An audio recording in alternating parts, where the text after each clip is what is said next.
방식으로 이렇게 하지 않습니까? 2022년도가 마지막이었더라고요. 2022년도에 워런 버핏과의 점심 식사가 경매 낙찰 가격이 1,900만 100달러, 2천만 달러 조금 안 됩니다. 1,900만 100달러. 그러면 그게 이제 현재 환율을 하게 되면 대략 한 240억 조금 넘겠죠, 그죠? 워런 버핏과의 점심이 도대체 무엇이간데 한 끼 점심을 하는데 240억을 지불하느냐? 정상적인가? 합리적인가? 보게 되면 여러 가지 어떤 해석이 좀 있을 수 있을 것 같습니다. 오늘 이제 우리 아침에 우리 대표님들하고 함께 좀 나눌 주제가 좀 그런 관점에서 워런 버핏도 한번 돌아보고 또 우리 노벨 경제학상도 한번 돌아보고 저는 이제 경영학자입니다만은 우리가 어떤 그 경영 전략의 관점에서 또 한번 좀 돌아보면서 두 가지 오늘 좀 목적성을 가지면 좋을 것 같습니다. 첫 번째는 전략적 투자에 관한 겁니다. 이것은 기업의 기준에서 봤을 때는 외부의 시각, 외부에서 기업을 바라볼 때 어떤 기업에 소위 투자를 해야 되는 건지, 어떤 기업의 주식을 사야 되는 건지 이런 것에 대해서 제가 조금 소개를 드리겠습니다. 또 반대로 기업을 경영하는 입장에서 보게 되면 어떤 형태의 기업의 전략적 방향성과 어떤 경영의 방향을 설정을 해야 자본시장에서 매력적인 기업으로 평가받을 수 있을 것인가? 더 나아가서 어떻게 해야 지속 성장하는 기업을 만들어갈 수 있을 것인가? 이 두 가지 어떤 관점에서 오늘 같이 나누면 좋을 것 같습니다. 그래서 제가 우리 사무국 통해서 제가 부탁을 드린 것이 책을 한번 사전에 읽고 오시면 좋을 것 같다라는 말씀을 좀 드렸습니다. 그래야 우리가 서로 좀 눈높이를 같이 맞춰가면서 속도감 있게 쭉쭉쭉 나갈 수 있을 것 같아서 그러는데 혹시 읽어보신 분? 손 들어보시죠. 안 읽어보셨죠? 그죠? 읽어보셔야 됩니다. 여러분들 그 중학교 다니실 때 수학의 정석 공부하셨잖아요. 그죠? 결국에는 우리가 원리에 대한 학습이 안 되어 있으면은 원리에 대한 학습이 안 되어 있고 응용을 먼저 들어가게 되면은 오래 가지 못하고 상황에 따라서 막 틀어지게 됩니다. 근데 우리가 공부를 잘하는 사람은 제가 이제 조변함됩니다만은 다음 주부터 서남동인 한국영재 아카데미의 원장으로 이제 취임을 해서 4년 임기를 이렇게 같이 또 시작을 하게 됐습니다. 이제 경직을 하는 게 있는데요. 영재 교육에 대해서도 제가 또 상당히 또 공부를 좀 했습니다. 그래서 제가 2021년도에 교육 관련된 책도 좀 했는데요. 공부를 잘하는 사람들은 결국에는 원리를 파악하는 사람입니다. 원리가 탄탄하지 않으면 응용만 가지고는 안 됩니다. 그래서 여러분들께서 이 책을 꼭 한번 읽어보시기를 제가 부탁을 드리겠습니다. 어떤 차원에서 어떤 주식의 종목을 사야 내가 워런 버핏처럼 손해보지 않고 손실이 없는 투자를 할 것인가, 그것에 대한 어떤 원리를 여러분들께서 얻으실 수가 있고, 두 번째, 내가 만약에 기업을 경영을 한다 그러면 어떤 형태의 전략적 방향성 가져야 되는 건지에 대해서 생생하게 여러분들이 얻으실 수가 있습니다. 그래서 공부 잘하는 사람은 뭐라고요? 원리를 아는 사람입니다. 그래서 꼭 한번 이 책을 좀 보시기를 부탁을 좀 드리겠습니다. 이 책은 기본적으로 문명에 대한 얘기입니다. 문명 기업과 문명 대학과 문명 지역과 문명 국가에 대한 얘기입니다. 그러면서 앞에 수식어가 붙습니다. 수식어가 어떤 수식어가 붙냐면은 비가역적이라는 수식어가 붙습니다. 우리가 문명이라는 것은 우리가 인류가 보편적으로 살아가는 질서에 해당이 됩니다. 그래서 이것을 우리가 IT 용어로 옮겨보자면은 운영 체계, 즉 OS, Operating System이라고 얘기를 하죠. 운영 체계라고 얘기를 할 수가 있습니다. 그래서 지속 성장하는 기업과 대학과 지역과 국가를 보니까 이들은 일반적인 어떤 기업들이 아니고 일반적인 대학들이 아니라 문명을 만들어가는 기업, 문명을 만들어가는 대학, 문명을 만들어가는 국가 이렇게라는 겁니다. 그리고 그 앞에 비가역적, 되돌릴 수 없고 빠져나갈 수 없는 그런 형태의 문명을 만드는 기업의 이야기이고 지역의 이야기이고 대학의 이야기이고 국가의 이야기입니다. 그래서 그런 맥락에서 같이 한번 좀 살펴주시면 좋을 것 같습니다. 이 책의 추천사는 정세균 총리께서 이제 추천사를 해주셨고, 그 다음에 에드워드 로거프 교수님이라고 우리 제프 비조스의 멘토로 알려져 있는 그 분입니다. 저하고 미국의 제 선생님이시기도 하고, 그리고 또 저하고 같이 현재도 활동하고 있는 분입니다.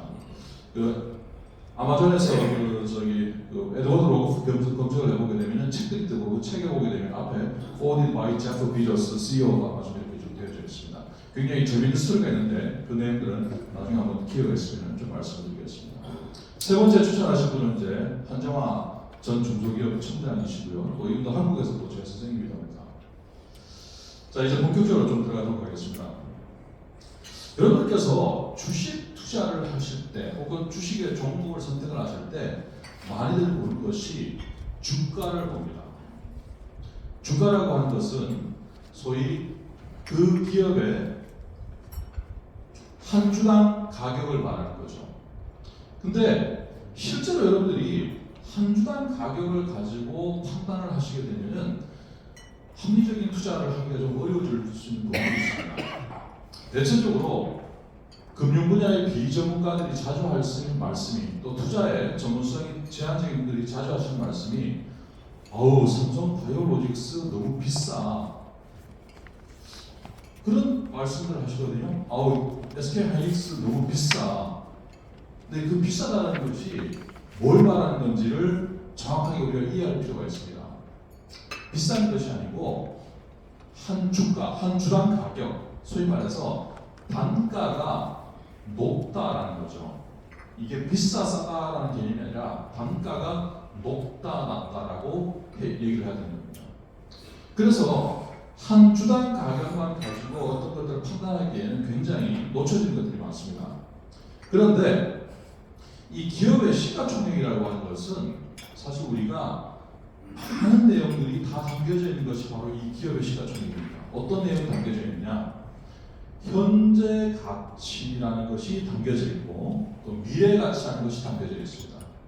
또한 재무적 가치가 담겨져 있고 비재무적 가치가 담겨져 있습니다. 그래서 기업의 가치라는 것을 가장 객관적으로 인식하고 평가할 수 있는 것이 바로 기업의 시가총액입니다. 그래서 여러분께서 어떤 기업의 주식에 내가 이 종목을 사야 될 것인가 말 것인가 판단을 해야 된다 그러면 우선 현재의 개별 주가를 보시더라도 시가총액을 먼저 한번 보시면 좋겠습니다. 시가총액의 방향이 어떻게 돼 있고 상대적으로 어떻게 되는 건지 시가총액을 바라보게 되면 많은 것들이 해석이 될 수 있습니다. 두 번째는 공기와 물 이동에 제약이 없습니다. 결국에 공기와 물의 이동이라는 것은 중력장이 어떻게 작동하는가에 따라서 움직이게 됩니다. 이런 것처럼 최근에 결국에는 인재와 기업도 마찬가지로 이동을 하게 됩니다. 제가 이제 시간을 보내는 것이 한 40% 정도는 뉴욕에서 보내고, 한 40% 정도는 한국에서 보내고, 20% 정도는 아시아에서 이제 보냅니다. 인재들이 굉장히 이동을 많이 합니다.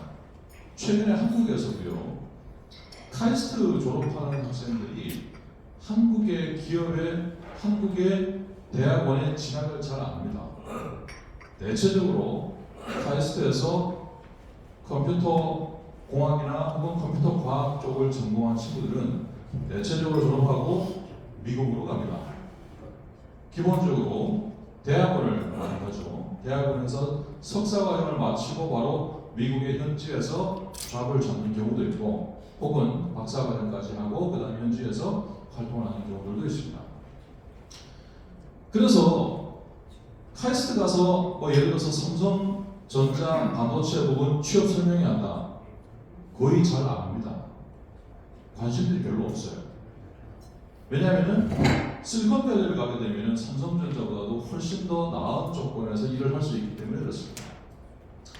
요즘 스타트업들 같은 경우도요. 여러분께서 혹시 스타트업에 투자를 하신다고 하신다면 체크를 한번 해보셔야 돼요. 요즘 스마트한 스타트업들, 똑똑한 스타트업들은 기본적으로 회사의 소재지가 3개국에 있습니다. 대한민국에 있고요. 두 번째가 싱가포르에 있고 세 번째가 미국에 있습니다. 이 세 군데에 사업장을 두고 있지 않은 스타트업은 투자할 매력이 별로 없습니다. 왜냐? 중력장이 움직이는 것처럼 인재와 기업도 움직인다는 개념입니다. 워런 버핏이 우리가 20세기를 들어서 오마하라는 동네가 우리 네브라스카 주에 있는 우리 워런 버핏이 거주하고 있는 동네죠. 오마하의 현인이라고 불리웠습니다. 20세기 가장 세계에서 뛰어난 투자자이죠. 이제 연세가 들어서 함께 활동하던 찰리 문건 이제 세상을 떠나셨고 이제 우리 워런 버핏도 이제 공식 이제 은퇴를 하게 됩니다. 이분이 대략 한 반세기 동안에 세계에서 가장 어떤 탁월한 투자자로 평가를 받는 데 있어서는 이분이 가지고 있는 투자 원칙이 있습니다. 제가 오늘 그 내용을 간략하게 압축해서 설명을 드리면서 마치 여러분들이 워런 버핏과의 점심을 함께 나누는 어떤 그런 경험들을 하실 수 있도록 안내를 해드리겠습니다. 아까 우리 사무총장님께서 회비 이렇게 말씀을 보셨는데 워런 버핏과의 점심이 약 240억인데 여러분 연회비 보니까 거기에 굉장히 작은 부분인 것 같더라고요. 그렇죠? 그래서 오늘 아마 여기 오신 분들 같은 경우에는 그 효과를 좀 얻으실 수 있을 것 같습니다. 워런 버핏은 이런 얘기를 합니다. 투자에서 가장 중요한 것은 그 해당되는 기업이 경쟁 우위가 있는지 그리고 그 경쟁 우위가 얼마나 오래 지속되는가라고 얘기를 하고 있습니다. 그러면서 어떤 얘기를 하냐면은 economic moats, 경제적 해자라는 얘기를 합니다. 워런 버핏이 어떤 주식을 매입하고 처분하는 데 있어서 가장 중요한 어떤 가늠자가 뭐냐면 경제적 해자입니다. economic moat입니다. 경제적 해자라는 것은 경쟁자가 쉽게 넘을 수 없는 구조적인 장벽을 말하는 겁니다. 그래서 이제 이런 표현을 하죠. A good business is 좋은 비즈니스란 like a strong castle 튼튼한 어떤 성과 같다. With a deep moat around it 깊은 해자가 이 성을 둘러싸고 있어서 아무나 여기에 범접할 수 없도록 하는 이런 배타적인 경쟁 우위를 가지고 있느냐 그리고 그 배타적인 경쟁 우위가 얼마나 오래 지속되는가 이것을 기준으로 워런 버핏이 투자 의사결정을 하게 됩니다. 그러면 그런 배타적 경쟁 우위라는 것은 구체적으로 어떤 거냐? 예를 들어서 대체하기 어려운 상품, 다른 것으로 쉽게 대체가 안 되는 거예요. 구조적으로 되돌릴 수 없는 사업 모델. 그래서 워런 버핏이 인프라 사업에 투자를 많이 하죠. 왜? 인프라 사업이라는 것이 한번 세팅이 되게 되면 구조적으로 되돌리기 어렵죠. 세 번째가 시간이 갈수록 강화되는 브랜드. 이런 어떤 것들이 바로 경제적 해자에 해당이 되는 거고 그것들이 결국에는 지속적인 경쟁 우위를 만든다라는 개념이에요. 크게 보게 되면은 마이클 포터가 얘기하는 우리 지속 가능한 경쟁 우위, sustainable competitive advantage 이 개념하고 같은 맥락에서 이어져 오는 개념입니다. 굉장히 지혜롭고 전략적이고 굉장히 전문적인 어떤 그 기준들입니다. 그런데 이것은 20세기의 어떤 문법이라는 겁니다. 21세기도 과연 이 문법이 그대로 적용될 것인가 혹은 되고 있는가라는 질문을 한번 해보게 되면 꼭 그렇지 않습니다. 물론 이것이 유지되어지기는 합니다. 워런 버핏은 거시경제를 인식하는 것도 우리 일반적인 경우와 좀 다릅니다. 지금 이제 이란 전쟁이 발발이 되고 나서 한국의 어떤 그 주가도 상당히 충격을 좀 받았죠. 그런데 전쟁이 한번 일어나고 나서 주가가 한번 출렁거리고 나니까 자연스럽게 경쟁력 있는 기업과 그렇지 않은 기업이 딱 드러나는 거예요. 마치 밀물이 왔다가 썰물이 되고 나니까 진짜가 보이는 것과 같이. 그래서 이러한 전쟁발 충격이 한번 출범하고 나서 현재도 성장하고 있는 기업들에 대해서 한번 주목을 해보실 필요가 있습니다. 정리를 해보면 이렇습니다. 워런 버핏은 거시경제라고 하는 것은 체계적으로 예측하는 것이 불가능하다. 거시지표를 이렇게 체계적으로 예측하고 전망하는 것들이 기본적으로 불가능하다라고 전제를 하는 것이 현실적이다는 얘기입니다. 그 다음 두 번째는 성장에 대한 어떤 관점인데요. 성장에 대한 관점이 결국엔 얼마만큼 복리적인 성장을 할 수 있도록 할 것인가, 즉 장기 성장의 기반을 그 기업이, 그 지역이, 그 국가가 얼마나 갖추고 있는 건가, 그 관점에서 좀 봐야 된다는 것이 워런 버핏의 어떤 맥락입니다. 그래서 워런 버핏은 이런 표현을 합니다. 거시를 부정하지 말고, 거시 지표의 어떤 변화를 부정하지 말고, 대신 이 거시 지표의 어떤 방향이라든가 수치적인 수치는 전망하는 것은 불가능하다. 그렇다 그러면은 결국에는 어떤 이런 거시 환경 변화 속에서 이것을 뚫고 나올 수 있는 기업, 거시 환경의 변화가 업앤다운에 있더라도 그것과 관계없이 거시 지표를 뚫고 나갈 수 있는 그런 기업들을 찾는 것이 중요하다는 것이 워런 버핏이 가지고 있는 기본 방향성입니다. 그래서 제가 우리가 주가와 상호관계를 가지고 있는 거시 지표들을 미국과 한국 관련해서 한번 2000년부터 해서 2025년도까지 정리를 한번 해봤습니다. 해보니까 기본적으로 미국은 어떤 그 금리와 주가 간의 상관관계가 뭐 별로 없습니다. 한국도 마찬가지로 별로 없습니다. 그 다음에 같은 해의 주가와 그 다음에 같은 해의 금리 변화가 어떻게 관련성 있는가 보니까 크게 어떤 영향이 아주 높지는 않습니다. 물론 플러스의 어떤 영향 관계는 있습니다. 중요한 것이 우리나라를 보니까 이 환율 변화가 주가에 상당히 영향을 미치더라는 것입니다. 환율 변화가. 그리고 나머지 같은 경우에는 크게 영향을 주지를 않고 있습니다. 한국 시장이 2025년까지는 그랬는데 2026년 들어서는 2000년도부터 2025년도까지 분석한 결과와 다른 행태와 양상을 보이고 있습니다. 환율이 높으면 주가가 떨어졌는데 25년도까지는 26년도 들어오니까 환율이 높더라도 주가는 계속 올라가게 됩니다. 이게 2026년도 들어서 2025년도와는 완전히 달라진 형태의 양상입니다. 제가 얼마 전에 우리 투자 전문 유튜브 채널 나가서도 방송을 좀 했는데요. 코스피 8,000 노무라 증권에서 보고서가 나왔죠. 코스피 8,000이 간다.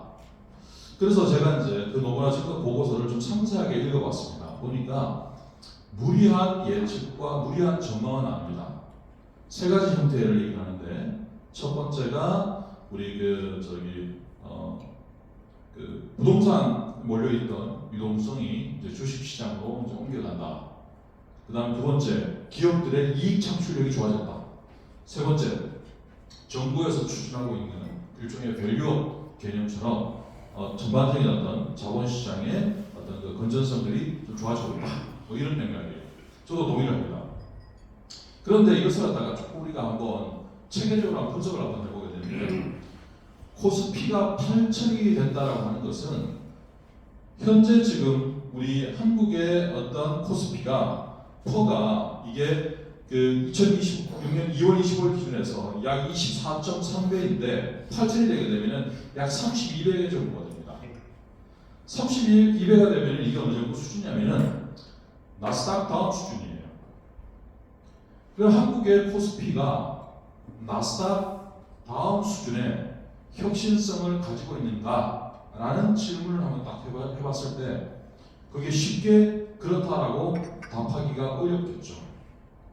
그렇다 그러면 결국에는 우리가 8,000이라는 지수의 방향은 예측을 할 수 있겠지만은 구체적인 지수값이 8,000이 될 것이다라고 본다고 하는 것은 한국의 어떤 코스피 구성하고 있는 저런 어떤 기업들이 가진 혁신성이 나스닥 다음 정도 수준이 된다는 것을 의미한다. 이런 맥락에서 해석을 해보게 되면 우리가 다양한 형태의 해석을 할 수 있을 것 같습니다.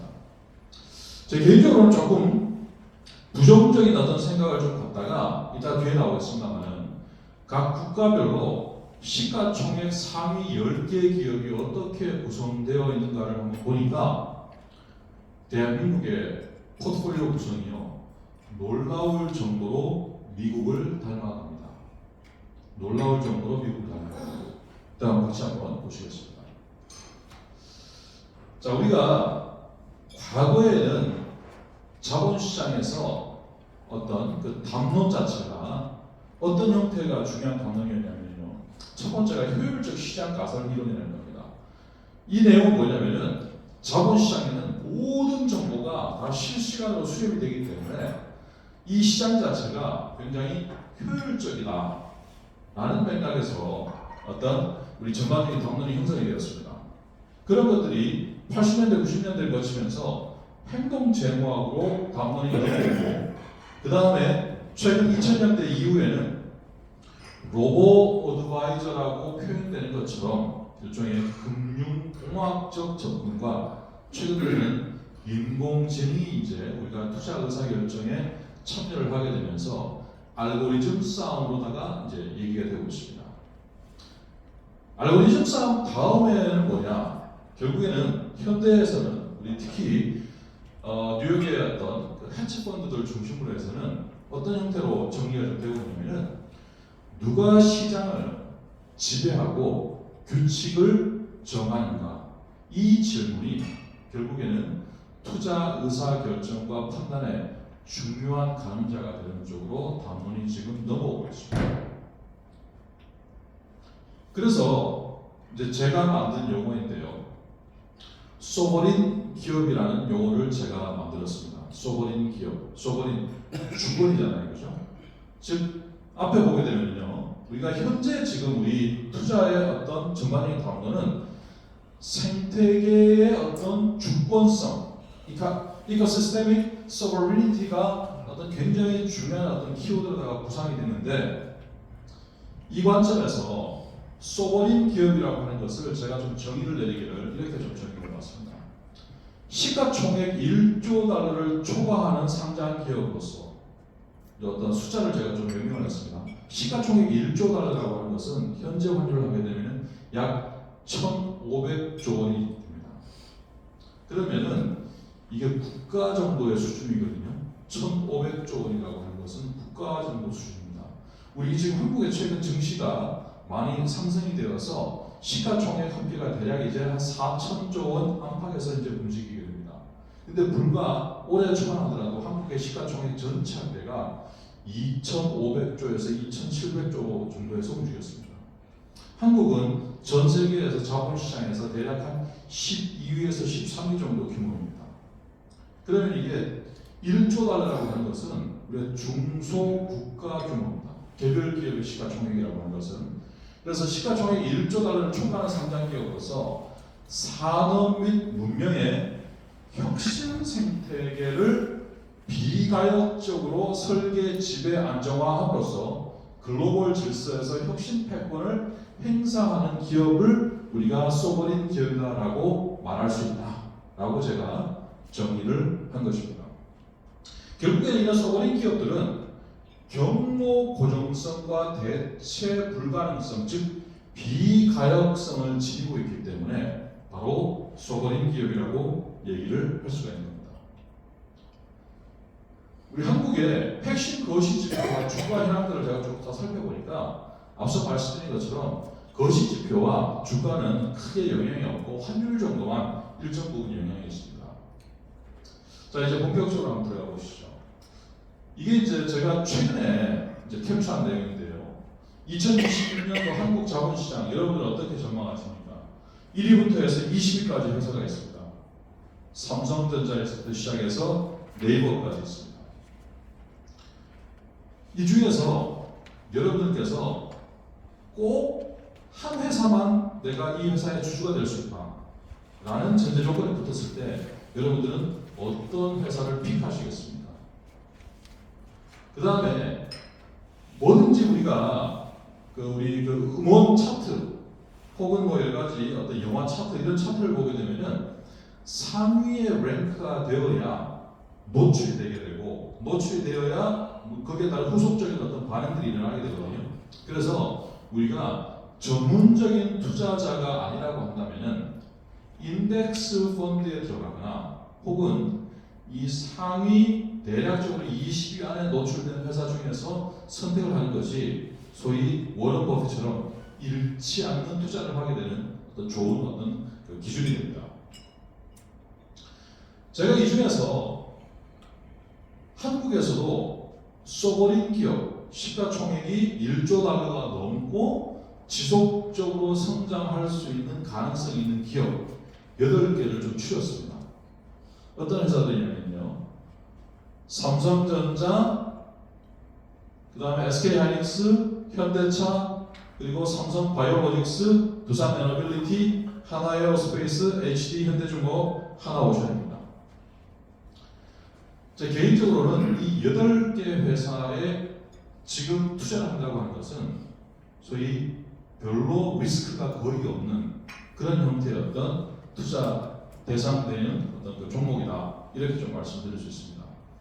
여기서 보게 되면 색깔을 칠하는데요.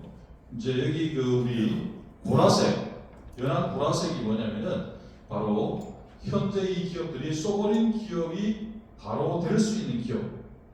그리고 그 다음에 이 노란색은 쏘버린 기업으로 앞으로 갈 수 있는 어떤 잠재성 있는 기업.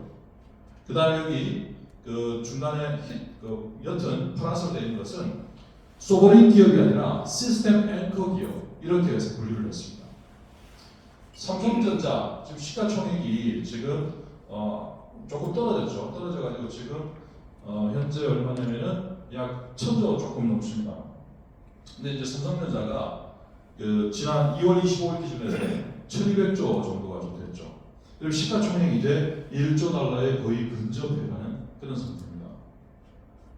삼성바이오로직스, 저는 개인적으로 삼성바이오로직스가 삼성전자 못지않은 앞으로 성장을 할 것이라고 전망을 하고 있습니다. 왜 그런지 이따가 뒤에 조금 말씀드리겠습니다. 두산에너빌리티,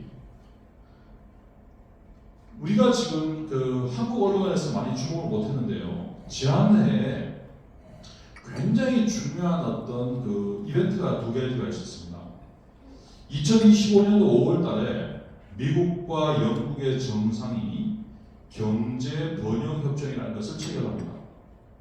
그리고 이어서 9월달에 기술 번영 협정이라는 것을 체결하게 됩니다. 미국과 영국의 정상 외교 역사에서 처음으로 있는 한 해에 2가지 번영 협정을 체결하는 것입니다. 이 중에서 우리가 더 주목해야 될 것이 9월달에 있은 기술 번영 협정입니다. 이 기술 번영 협정에 어떤 내용들이 담겨져 있느냐? 크게 3가지 기술 테마에 대해서 주목을 한다. 첫 번째는 AI, 두 번째는 양자, 세 번째는 원자력입니다. 그러면서 이 양국의 정상들이 국방 분야에서 선도적으로 AI, 양자, 원자력 에너지 부분들에 대한 협력을 하는데, 협력의 방향이 뭐냐면은 기술 표준과 운영 표준을 미국과 영국이 새롭게 재정의를 한다는 내용이 담겨져 있습니다. 그래서 이때 기술 번영 협정을 체결하면서 혁신의 황금 시대를 열겠다. 또한 원자력 에너지의 황금 시대를 열겠다는 내용들이 선포가 되어져 있습니다. 두산 에너빌리티는 세계적으로 소형 상업용 원자로까지를 이렇게 공급할 수 있는 몇 안 되는 회사입니다. 원자력 에너지 분야에서는 현재 지금 세계 9위 내지 10위 정도에 랭크되어져 있는데 앞으로 상당히 역할을 확대할 수 있는 가능성을 가지고 있습니다. HD 현대중공업과 한화오션은 지금 최근에 미국에서 2024년도에 쉽스법이라는 것이 한번 발의가 되었었고 2025년도에 또 한번 쉽스법이 발의가 되었습니다. 그리고 2026년도는 쉽스법이 이제 곧 통과가 될 것 같습니다. 쉽스법이라고 하는 것은 2022년도에 발효가 된 칩스법하고 같은 맥락입니다. 칩스법이 반도체를 중심으로 해서 공급망 전체를 재편하는 건데요. 쉽스법의 핵심은 조선 또 그다음 국방 분야에 있어서 함정 그리고 잠수함 여기에 공급망 체계 전체를 또 재편하는 그런 형태를 담고 있습니다. 그래서 이 쉽스법이 통과되게 되면은 가장 영향을 많이 받을 수 있는 회사가 HD현대중공업과 한화오션입니다. 하나에어로스페이스도 굉장히 좀 주목할 회사인데요. 제가 또 하나그룹의 어떤 그 우리 전략자문도 하고 있는데 전 세계적으로 방산 분야에 있어서 하나그룹 같은 포트폴리오를 가진 회사가 없습니다. 자, 우리 미국의 어떤 군의 분야를 놓고 보게 되면 육군, 해군, 공군, 그리고 해병대, 사이버 사령부, 우주군까지 해서 6개 형태의 군체제를 가지고 있습니다. 이 전체 도메인의 포트폴리오를 다 가지고 있는 세계적으로 유일한 회사가 한화그룹입니다. 그래서 이런 맥락에서 봤을 때 결국에 삼성전자와 삼성바이오로직스는 이미 소버린 기업의 모습을 띠고 있고 그 다음에 이 두산에너빌리티, HD현대중공업, 하나오션은 향후에 소버린 기업으로 나갈 수 있는 정도의 잠재성을 가지고 있고 SK하이닉스, 현대차, 그 다음에 하나에어로스페이스 이 4개의 기업은 기본적으로 시스템 앵커 기업이다. 이 시스템 앵커 기업은 상대적으로 소버린 기업보다는 그 성장에 대한 어떤 잠재력이 좀 떨어집니다. 왜냐하면 그 시스템 속에서의 어떤 앵커 기업을 하는 그런 형태이기 때문에. 그래서 제가 우리 국내 기업으로는 이 8개의 기업을 여러분들한테 좀 소개를 좀 드리고 싶죠. 제가 이제 이런 어떤 연구를 하게 된 배경이요. 결국에는 이제 이 내용들이 있습니다. 제가 이제 지금 그 뉴욕에서 전 세계 어떤 그 상장회사 10,000개 기업에 대한 연구를 하고 있는데요. 이 연구의 어떤 배경은 산업 지배력을 좀 보기 위한 관점에서 시작했습니다. 해보니까 제가 깜짝 놀랄 만한 어떤 결과들이 나왔어요. 소위 1등과 나머지들이 격차가 첨단 산업으로 갈수록 굉장히 크게 벌어지고 있는 형태를 좀 발견할 수 있었습니다. 그 결과 build or be subordinated 구축할 것인가 종속될 것인가 우리한테 주어진 선택지는 2가지 중에 하나다. 즉 스스로 혁신 생태계를 구축할 것인지 안 그러면 넘이 설계한 혁신 생태계에 종속될 것인지 선택지가 2개밖에 없다라는 어떤 결론에 도달하게 되었습니다. 한번 보시죠. 세계 자본이 미국으로 집중이 됩니다. 전 세계의 어떤 국가별 증시의 어떤 모이는 시가총액을 비교를 한번 해보니까 미국이 있고 그 다음 중국이 있고 나머지는 1등과 2등 간의 격차가 이 정도로 이렇게 크게 벌어지게 됩니다. 우리 그 국장님 이게 최종권이 아닐 것 같은데 그죠? 마지막에 메일로 주시는 아니 그 제가 카톡으로 보내드린 거. 제가 최종권입니다라고 해서 카톡으로 보내드린 거. 오직단 거. 왜 그게 이제 발견되냐면 제가 이제 우리 각 국가별로 시가총액 상위 10개를 구성하는 어떤 포트폴리오들 한번 좀 비교를 좀 해놨거든요. 네, 그걸 한번 좀 보여주시면 최종.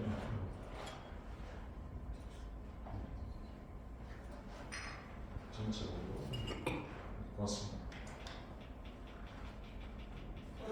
네, 여기 있네요. 이 시총 국가별로 시총 탑10을 보게 되면은 그 국가의 어떤 현재와 미래가 좀 보이게 됩니다. 일본을 한번 보시죠. 일본을 보게 되면은 토요타가 맨 위에 있고요. 그다음 두 번째가 미쓰비시 UFJ입니다. 금융 회사죠. 세 번째 히다치, 네 번째가 소프트뱅크, 다섯 번째가 소니. 그리고 밑에 패스트 리테일링은 유니클로입니다. 그 다음에 스미모토 미쓰비 파이낸셜, 여기도 금융이고, 미쓰비시, 그 다음 도쿄 일렉트론, 그 다음에 어드밴티스트, 이렇게 해서 구성이 좀 되고 있습니다. 독일을 한번 보시게 되면요, 1등이 SAP입니다. 일본의 시가총액 1위인 어떤 토요타도 시가총액 규모가 보게 되면 US 달러를 했을 때 대략 한 2,750억 달러 정도 됩니다. 독일의 시가총액 1위 기업인 SAP도 보게 되면 대략 한 2,240억 달러가 조금 안 되는 규모입니다. 독일에 또 보게 되면요, 4위에 알리안츠가 있고, 그 다음에 8위에 이온이 있고요. 이런 식으로 해서 금융 회사들이 탑10 안에 두세 개씩 랭크가 되어져 있습니다. 프랑스를 보게 되면은 굉장히 또 재밌죠. 프랑스 1위가 루이비통입니다. 마찬가지로 시가총액 규모가 대략 한 2,700억 달러가 채 안 됩니다. 2위가 에르메스고요. 3위가 로레알입니다. 럭셔리 브랜드와 뷰티 이쪽에 관련된 쪽이 시가총액 1, 2, 3위를 구성하고 있습니다.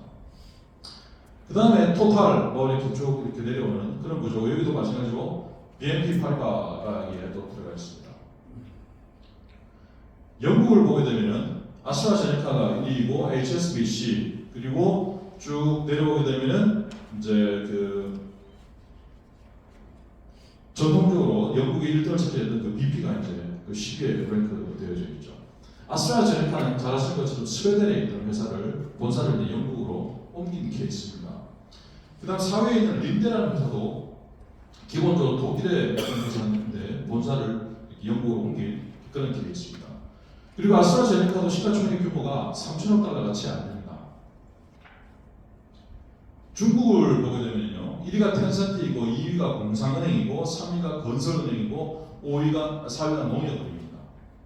그 다음에 페트로차이나 이렇게 가거든요.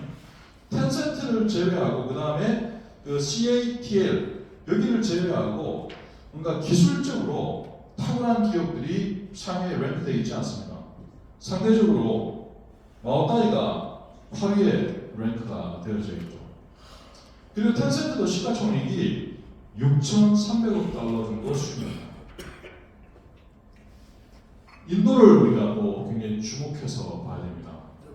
인도의 이제 1위 기업이 릴라이언스입니다. 시가총액 규모가 대략 한 2천억 달러가 조금 넘어가는 그런 형태입니다.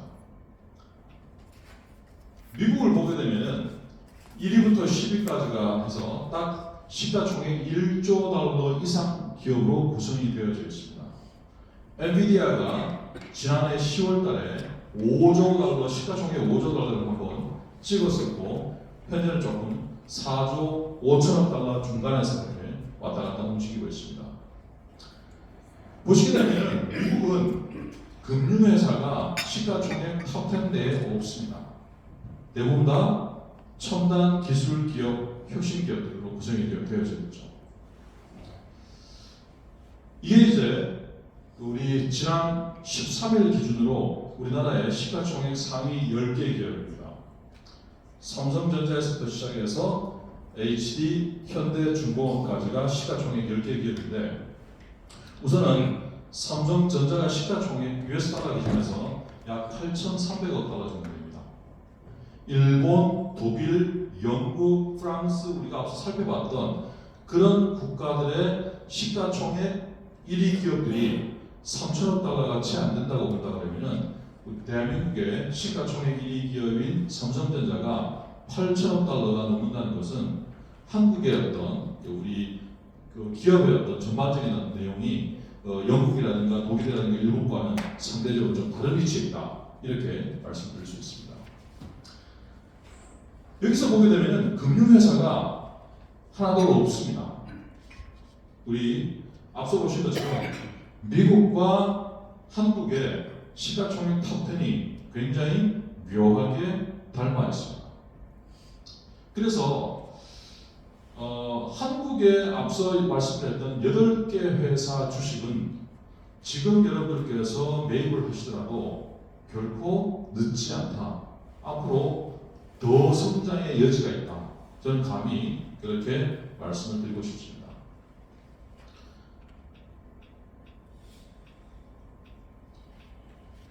자, 산업을 보게 되면 지금 기술 산업에 상당히 많이 집중이 되어져 있고요. 그 다음에 두 번째가 다우존스 쪽입니다. 즉 다시 말해서 미국에서도 우량주 쪽에 많이 집중이 되어 있습니다.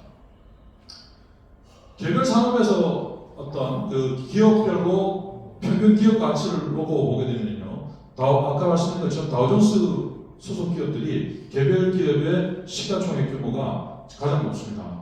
두 번째가 자율주행, 세 번째가 AI, 이쪽으로 지금 자본이 집중이 되고 있습니다.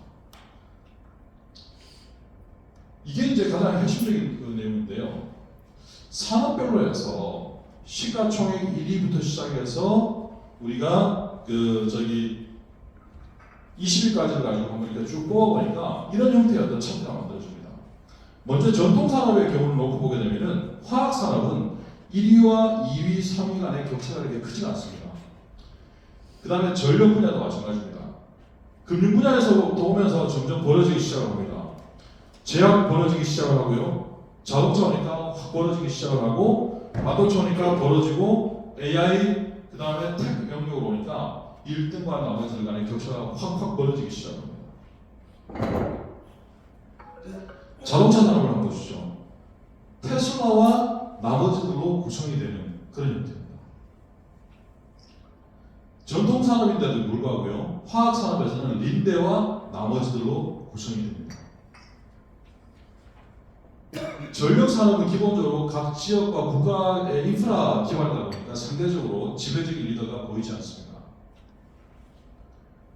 유니버셜 뱅크 중에서도요, 보게 되면은 JP 모건 체이스와 나머지들로 구분이 되어집니다.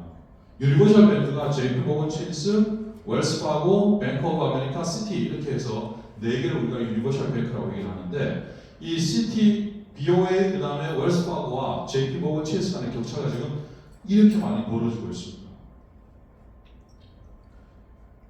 제약산업을 놓고 보게 되면요, 일라이 릴리와 나머지들로 이렇게 구성이 되어지고 있습니다. 삼성전자의 미래는 어디로 가게 될까요? 삼성전자의 미래는 TSMC입니까? 혹은 엔비디아입니까? 어떻게 됩니까? SK하이닉스의 미래는 TSMC입니까? 브로드컴입니까? 어디입니까? 테크 산업의 경계는 과연 어디까지입니까? 우리가 구글은 뭐하는 회사라고 우리가 얘기할 수 있죠? 과거에는 우리가 구글은 검색 회사라고 얘기를 했습니다. 그런데 지금 구글은 뭐라고 얘기를 해야 될까요? 구글은 헬스케어 회사라고 얘기를 해도 과언이 아닐 정도입니다. 또한 구글은 자율주행 회사라고 얘기를 해도 과언이 아닐 겁니다. 테크 산업의 경계가 이제 굉장히 흐려지고 있습니다. 테슬라를 우리가 어떤 회사라고 인식을 해야 될까요? 테슬라는 제가 개인적으로 테슬라를 디코딩한 적이 있었습니다. 현대자동차에서 의뢰를 해서 테슬라를 디코딩한 적이 있었는데, 테슬라는 놀라운 회사입니다. 전기 자동차 회사라고 얘기하는 것은 테슬라를 빙산에 일가하고요. 테슬라가 가지고 있는 내용들은 우리 제 책에도 나옵니다만은, 일론 머스크가 가지고 있는 스포츠에게는 나노미터에서 우주까지 스케일이 확대가 좀 되어져 있습니다. 그리고 테슬라의 전기 자동차는 그런 어떤 우리 지속 가능 에너지 순환 생태계에서 하나의 중요한 매개 역할을 하는 정도이지 테슬라 전체를 설명하기에는 제한적입니다. AI 산업에서 중국이 의외로 부상을 못하고 있습니다. AI 산업을 놓고 보게 되면 엔비디아, 애플, 알파벳, 마이크로소프트, 메타, 테슬라 여기까지고 나머지로 이렇게 구성이 되는 그런 형태입니다. AI 인재들이 미국으로 다 집중이 되어지고 있습니다. AI 인재뿐만이 아니라 글로벌 탤런트들도 미국으로 집중이 되어지고 있습니다. 이런 어떤 많은 우리의 어떤 현상들에 대해서 설명할 수 있는 굉장히 핵심적인 어떤 내용이 바로 생태계적 비가역성이라는 개념입니다. 어떤 생태계는 지속을 성장을 하고 어떤 생태계는 형성되지도 않고 어떤 생태계는 쇠락을 하는데 이것들에 대한 어떤 가늠자의 중요한 것이 뭐냐면 그 생태계가 가지고 있는 비가역성이라는 겁니다. 비가역성. 되돌릴 수 없고 빠져나갈 수 없는. 그래서 우리가 되돌릴 수 없고 빠져나갈 수 없는 것을 우리가 혁신 패권이라고 이렇게 이제 얘기를 할 수가 있죠. 대표적인 경우가 바로 이런 그 엔비디아입니다. 엔비디아는 전형적인 우리의 소버린 기업이라고 얘기를 하시는데요. 엔비디아는 AI 문명의 설계자입니다. AI 현재에서 엔비디아 없이는 AI가 존립할 수 없는 그런 형태죠. 엔비디아의 어떤 성장사를 놓고 보게 되면요, 시가총액이 2020년도까지는 여기에 있었습니다. 그러다 2022년, 2023년이 되면서 이게 폭발적으로 성장하는 그런 흐름을 보이고 있죠. 자, 제가 이제 우리 넥스트 엔비디아를 식별하는 위대한 왕국이라고 얘기를 드렸습니다. 여러분들이 보실 때 넥스트 엔비디아는 어떤 회사가 될 거라고 생각을 하십니까? AI 반도체에서 나올 거라고 전망을 하십니까? 어떻습니까? 한번 보겠습니다. 현재 여기 보게 되면 이 그린 색깔이 엔비디아의 커브입니다. 그리고 여기 빨간 색깔이 TSMC의 커브입니다. 그리고 파란 색깔이 브로드컴입니다. 그 다음에 시가총액 규모가 차이가 있어서 삼성전자와 SK하이닉스를 막대 바그래프로 바꿔놨습니다. 이게 삼성전자이고 이게 SK하이닉스입니다. 자, TSMC, 브로드컴, 삼성전자, SK하이닉스 이 중에서 넥스트 엔비디아가 나올 거라고 여러분들 보십니까? 어떻습니까? 이 중에서 넥스트 엔비디아가 있다라고 생각하시는 분? 왜 다 부정적으로 보세요? 자, 엔비디아를 빼고 나머지 4개 회사를 한번 보시죠. 테슬라, 브로드컴, 삼성, SK하이닉스. 이 중에서 여러분들께서 보실 때 어떤 회사가 가장 앞으로 많이 성장할 거라고 보십니까? TSMC가 앞으로 더 성장할 것 같다. 그 다음에 브로드컴이 TSMC를 넘어설 것 같다. 삼성전자가 브로드컴이나 TSMC를 넘어설 것 같다. 그렇게 보세요. 어떻게 보세요, 여러분들? 예. 제 개인적으로도 삼성전자가 TSMC와 브로드컴을 넘어설 것이라고 전망을 합니다. SK하이닉스는 아니고요. 왜냐? 이 회사들 중에서 반도체의 자체 수요가 있는 회사가 삼성전자밖에 없습니다. 그동안에 삼성전자가 반도체 사업을 지금까지 메모리 중심으로 해서 성장하게 된 배경을 놓고 보게 되면 자체 메모리 반도체 수요 어디에 있죠? 스마트폰, 그 다음에 PC, 그리고 가전, 기타 어떤 전자제품들 여기에 자체 수요가 있다 보니까 반도체가 결국에는 공정에 대한 어떤 전략적 투자인데 이 공정에 대한 어떤 전략적 투자를 상대적으로 자체 수요가 없는 기업들보다는 더 공격적으로 할 수가 있죠. 왜냐? 일정 부분의 수요는 스스로가 감내를 하니까. 그런 관점에서 앞으로 삼성에서 만든 파운드리 사업이 상당히 앞으로 주목을 받을 것 같습니다.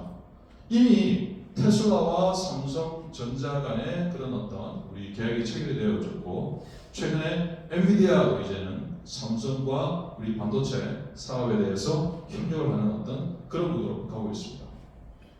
그렇지만 삼성전자가 과연 넥스트 엔비디아가 될 수 있을 거냐라는 쪽에 있어서는 이따가 조금 더 같이 나누도록 하겠습니다. 삼성전자 TSMC 제가 나눴고요. 그 다음에 삼성전자가 굉장히 주목해야 될 부분들이 마이크로소프트하고의 어떤 그 시총의 변화 그래프를 보게 되면은 마이크로소프트가 꺾이는 와중에 삼성전자는 치고 올라가는 그런 흐름을 보이고 있습니다. 그 다음에 이제 여기서 조금의 이제 힌트가 좀 나옵니다. 이 중에 넥스트 엔비디아가 될 만한 회사가 하나 있습니다. 어떤 회사가 넥스트 엔비디아가 될 만한 회사일까요? 여러분 한번 보십시오. 이미 다른 회사들은 다 다뤘었고 앞서 다루지 않은 한 회사가 여기에 보입니다. 네, 그렇습니다. 일라이 릴리입니다.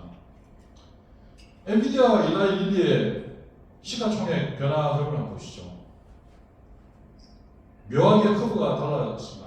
물론 현재 시가총액은 4배 정도 차이가 납니다. 그래서 이 이중축을 해서 차트를 만들었는데요.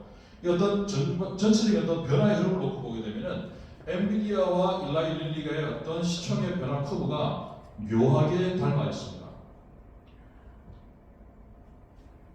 존슨앤존슨이 지난 20세기에서는 우리 제약과 바이오 쪽에 있어서는 지배적인 회사였습니다. 존슨앤존슨과 일라이 릴리의 어떤 커브를 보게 되면은 2022년, 2023년 이때를 기점으로 해서 이제 크로스 현상이 발생이 되게 됩니다. 존슨앤존슨과 일라이 릴리의 어떤 이런 크로스 현상이 발생이 되게 된 배경이 뭘까요? 여러분께서는 어떻게 좀 이해를 하고 계십니까? 무엇이 이 둘을 갈랐을까요? 코로나는 뭐 다 같이 겪었던 거죠. 바로 이 부분입니다. 바이오와 제약 산업의 생태계 자체가 바뀝니다. 이게 1세대 우리 바이오 산업의 생태계 맵이고요. 이게 2세대 맵이고 이게 현재 3세대 맵입니다. 1960년대에 현대 컴퓨터가 보급이 되기 시작을 하면서 산업의 질서가 계속적으로 진화하고 바뀝니다.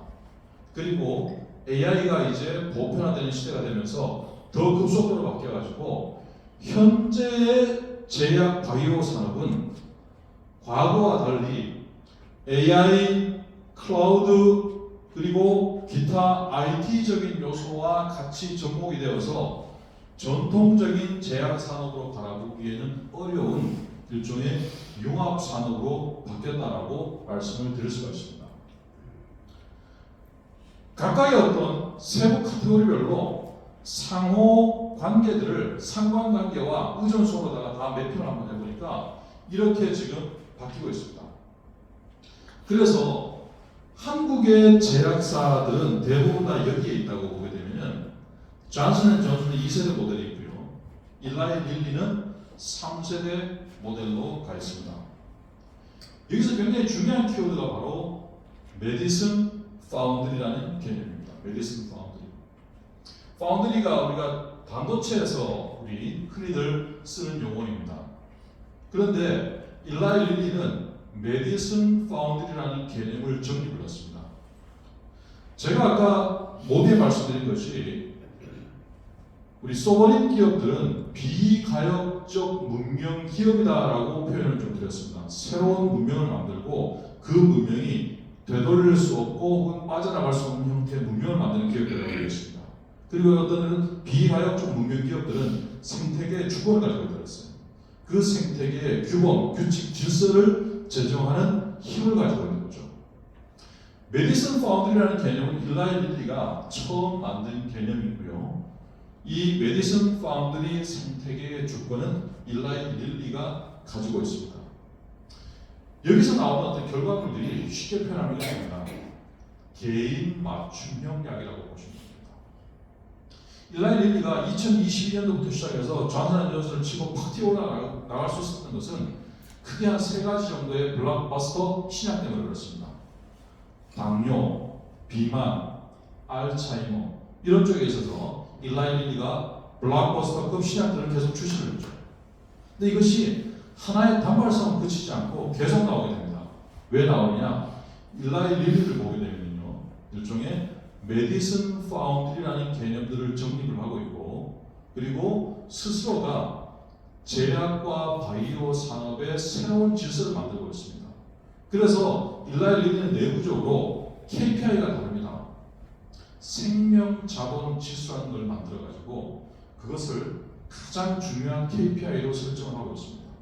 그런 식으로 새로운 어떤 메디슨 파운드리 기반의 문명을 만들어 나가는 회사가 일라이 릴리이고, 앞으로 저는 이 일라이 릴리가 중심이 되는 시대가 바로 뭐냐면은 바이오 인텔리전스 시대가 열린다는 겁니다. 뉴욕이 애칭이 실리콘 앨리라고 애칭이 있었습니다. 그런데 지금의 어떤 뉴욕의 애칭은 바이오 앨리로 바뀌고 있습니다.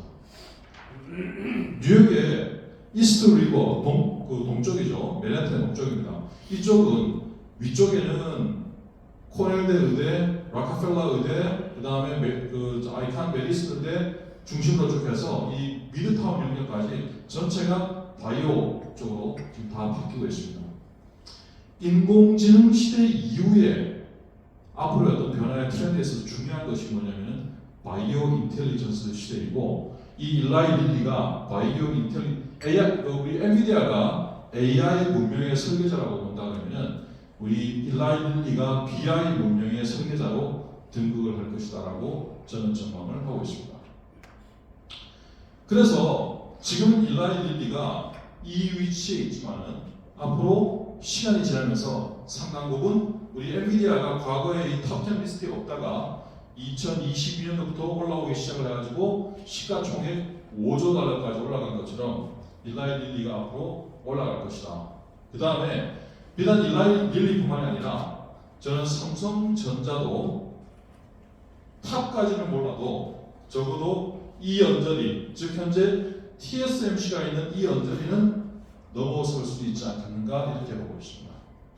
TSMC가 시가총액이 2조 달러가 좀 넘어갔다가 우리 이제 이란 전쟁 이후에 전체적으로 좀 떨어지면서 지금은 1조 7,500억 달러 정도 됩니다. 저는 삼성전자가 1조 5천억 달러는 충분히 넘어갈 수 있는 정도의 잠재적인 어떤 성장 여력을 가지고 있다, 이렇게 좀 보고 있습니다. 지금 이제 이게 시가총액, 세계 시가총액 상위 이제 1위부터 해서 쭉 15위까지가 있고요. 밑에 이제 JP모건 체이스가 15위입니다. 그리고 16위부터 해서 30위까지 있습니다. 31위부터 45위까지 있고, 그 다음 46위부터 60위까지 있습니다.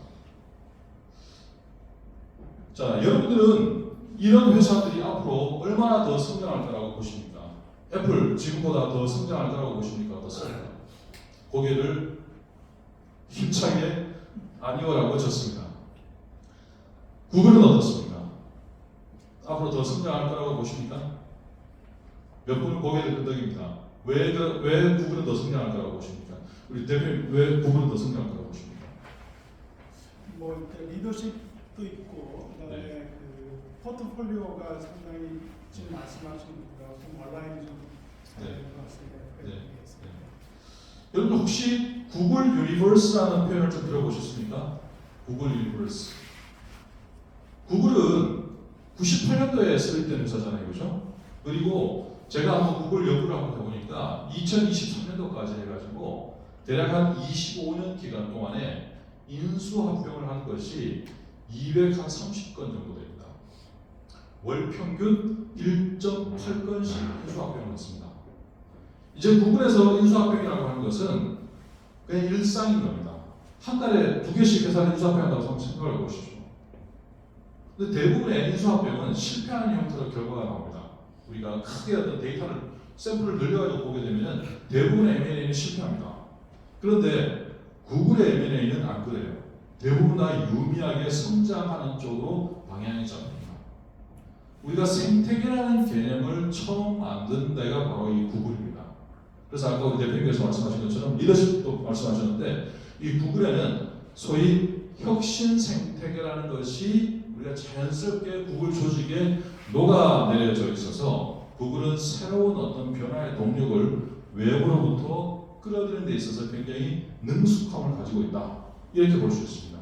즉 다시 말해서 더 성장 여력이 있다라고 보여주는 거죠. 마이크로소프트 최근에 주가가 계속적으로 곤두박질을 치고 있습니다. 왜 그럴까요? 마이크로소프트의 주가는 왜 최근 들어서 내리막길을 할까요? 왜 그럴 것 같습니까? 소프트웨어. 예? 소프트웨어에서 소프트웨어 시대의 종말. 예, 맞습니다. 소프트웨어 시대의 종말이 이제 있는 거죠. 우리가 AI 에이전트 시대가 열리면서 기존에 이제 소프트웨어라는 정형화된 형태의 어떤 모델들이 시장을 이어가고 있고, 그 다음에 마이크로소프트의 AI는 오픈 AI에 절대적으로 의존하고 있는 그런 형태죠. 아마존 더 성장할 거라고 보시니까 어떻습니까? 여러분들은 아마존은 더 성장할 거라고 보시니까 어떻습니까? TSMC 어디까지 성장할 거라고 보십니까? 사우디아람코 최근에 내려갔다가 이란 전쟁이 터지면서 다시 좀 반등을 했는데 사우디아람코는 전체적으로 이렇게 하락세죠. 메타 여러분들 어떻게 보십니까? 메타 브라드컴 테슬라 버크셔 해서웨이 월마트도 우리가 굉장히 좀 주목해서 봐야 될 회사입니다. 지금 아마존이 이제 전자상거래라는 개념들을 들고 나오면서 기존의 우리 전통적인 오프라인 유통업들을 대부분 다 파괴를 했죠. 그런 와중에서 보게 되면은 월마트는 계속적으로 성장하고 있고 또 최근 몇 년 들어서는 더 성장하는 그림을 보입니다. 도대체 이 이유는 뭘까요? 결국에는 심플하게 정리하면은 각 카테고리에서 1등만 살아남는 형태로 시장이 바뀌고 있다는 것을 보여주는 것이 바로 월마트입니다. 오프라인이 전체적으로는 하락세 있지만은 그 속에서도 1등은 계속적으로 치고 올라간다는 겁니다. 아까 제가 거시 지표의 변화에 관계없이 그것을 뚫고 나갈 수 있는 힘이 어디에 있는 건가, 그게 중요하다는 것을 우리 월마트가 보여주고 있는 개념입니다. 삼성, 릴리, JP모건 체이스, SK하이닉스. SK하이닉스를 보십시오. 이게 우리가 이제 라켓에 올라탄다라고 얘기를 하거든요. 라켓에 올라탄다. 우리 스타트업 벤처에 투자를 할 때 우리가 라켓에 올라탄다라고 하는데 그 대표적인 것이 있다고 보게 되면 SK하이닉스 개념입니다. 벤처 투자나 스타트업 투자를 하는 것보다는요, 제가 아까 말씀드린 것처럼 시가총액 상위 일정한 범주 내에 있는 랭크에 있는 기업들 중에서 생태계 주권을 가지고 있는 기업에 투자하는 것이 스타트업이나 벤처 투자하는 것보다 더 폭발적인 성장을 가질 수가 있습니다. 굉장히 중요한 어떤 키워드이죠. 또 하나 우리가 주목해서 봐야 될 회사가 캐라필라입니다. 캐라필라도 한번 보십시오. 최근 들어서 로켓을 쏘고 있습니다. 캐라필라가 왜 로켓을 쏘고 있을까요? 아까 제가 말씀드린 것처럼 되돌릴 수 없고 빠져나갈 수 없는 생태계를 만든다는 관점에서 봤을 때 요즘 피지컬 AI가 뜨고 있지 않습니까? 이 피지컬 AI에 있어서 대표적인 데가 바로 캐라필라입니다. 캐라필라라는 회사는 뭐 때문에 유명하냐면 전 세계 어디서건 24시간 내에 고장난 부품이라든가 고장 문제를 서비스 받을 수 있는 형태의 어떤 인프라를 갖춘 그런 그 회사이거든요. 근데 여기에 이제 중장비들이 어떻게 됩니까? 피지컬 AI라는 개념이 접목이 되면서 물론 사람이 있긴 하지만은 이전과는 다른 형태의 퍼포먼스를 내는 그런 형태의 기업으로 바뀌고 있습니다. 시스코 우리 닷컴 버블 때 정점을 찍었다가 내려왔다가 지금 다시 이렇게 반등을 하고 있는 상태였습니다. 팔란티어 최근에 전쟁이 나는데 팔란티어 주가는 자꾸 떨어지고 있어요. 왜 그럴까요? 또 하나 우리가 주목해서 봐야 될 회사가 바로 GE 베르노바입니다. 제가 아까 우리 지난해 9월달에 원자력 협정 영국과 미국 간에 기술 번역 협정을 맺었다는 것을 말씀드렸고 그 중에 3대 축이 하나가 원자력이라는 내용을 말씀드렸습니다. GE의 시가총액이 2000년 처음 시작을 할 때 세계 1위였습니다. 그러다가 GE의 시가총액이 세계 100위 아래로 내려갔다가 최근 들어서 30위권 후반대에 올라왔습니다. 그 중요한 배경 중에 하나가 바로 이 GE 베르노바입니다. 이 GE 베르노바가 현재 지금 시가총액은 세계 80위입니다. 앞으로 원자력 황금 시대가 만들어질 때 거기서 가장 중요한 역할을 할 회사가 바로 이 GE 벨르노바이고, 두산 에너빌리티도 보시게 되면은 지금 최근 들어서 한 2년 동안 로켓을 쏘는 기업으로 바뀌어가고 있습니다. 그래서 제 책에서는 이런 어떤 기업과 대학과 지역과 국가 차원에서 이 지속 성장하는 혁신 생태계를 만들어가는 것들에 대해서 좀 상세하게 좀 다루고 있습니다. 그래서 여러분께서 이 책을 한번 꼼꼼하게 읽어보시게 되면은 일종의 원리에 대한 학습이 되니까 그것을 가지고 다양하게 응용을 해나갈 수 있습니다. 그리고 이 책의 어떤 마지막 파트 3를 먼저 보시는 것도 괜찮습니다. 파트 3는 거기에 우리 기업의 CEO들과 제가 직접 가상 대화를 나누는 형식으로 해서 내용들을 좀 풀어가고 있기 때문에 좀 읽기가 좀 수월한 형태로 구성이 좀 되어 있습니다. 자, 제 책을 보시게 되면 가장 첫번에 나오는 것이 바로 이 장표입니다. 전 세계 10,000개 기업의 시가총액을 국가 단위로다가 한번 재배치를 한번 해보니까 이 가로치기 매출액이고 이 세로치기 이익이고 이 파이가 시가총액이거든요. 보니까 미국과 나머지들로 구성이 됩니다. 마치 태양계를 보는 것과 같습니다. 태양계가 모함성인 우리 태양과 나머지 행성들로 구성이 되는 것을 그렇게 보입니다. 그래서 제 책에 그런 내용을 좀 상세하게 다루고 있고, 제가 이제 연구한 것들을 보게 되면 이것이 산업별로 산업 지배력이 이제 어떻게 바뀌고 있는지를 보는데, 지금 산업 지배력이 어떻게 바뀌고 있냐면 테크 산업을 놓고 보게 되면 이 테크 산업이죠. 테크 산업을 보게 되면 이렇습니다. 이게 테크 산업, 전 세계 테크 산업의 샘플 수가 1,106개 회사입니다. 이 1,106개 회사에 지금 이것이 이제 시가총액인데요. 7개 회사, 1,106개 회사 중에서의 0.63%가 시가총액의 50%를 점유합니다.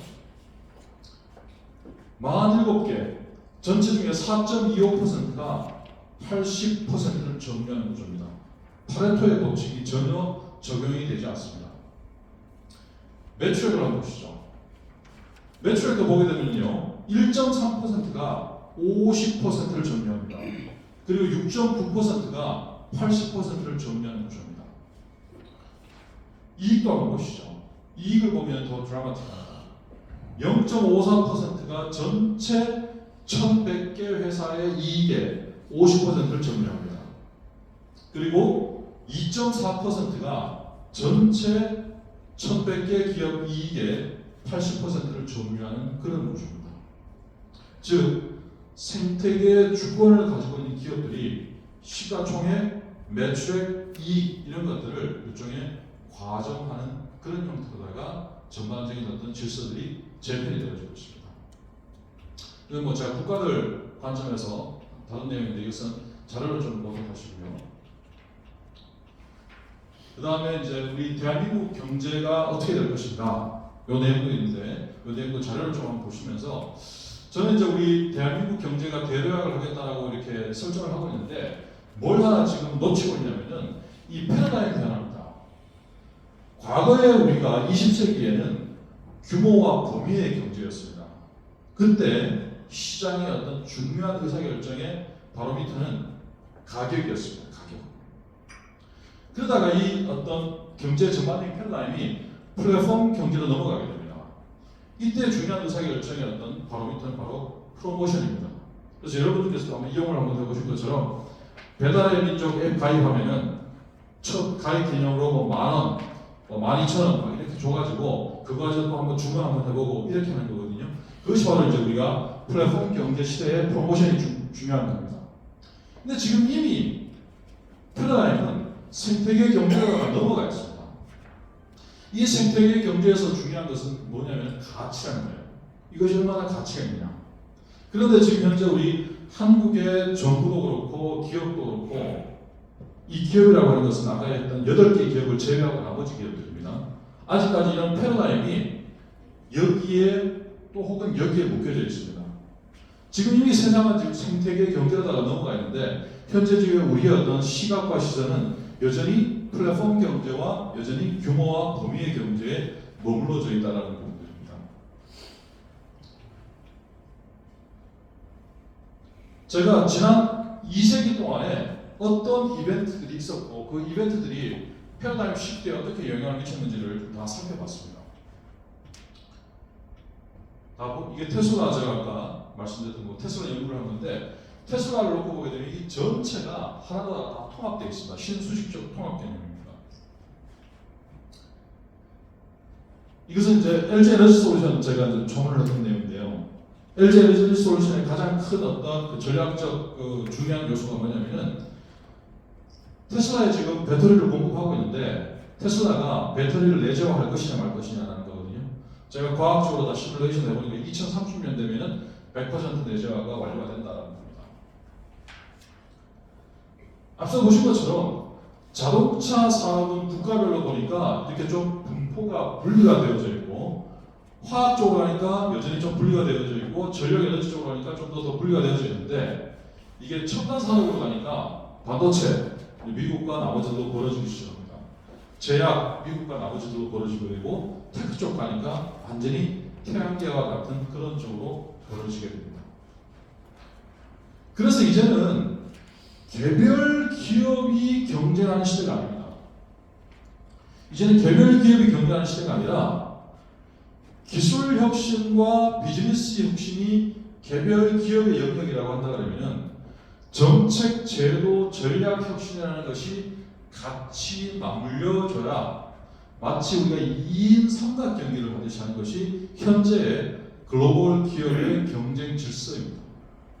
그런데 지금 현재 우리 한국 같은 경우에는 이런 정책과 제도와 전략 혁신이 상대적으로 더디게 가는 부분들이 있어서 개별 기업들이 경쟁하기가 좀 어려운 그런 형태입니다.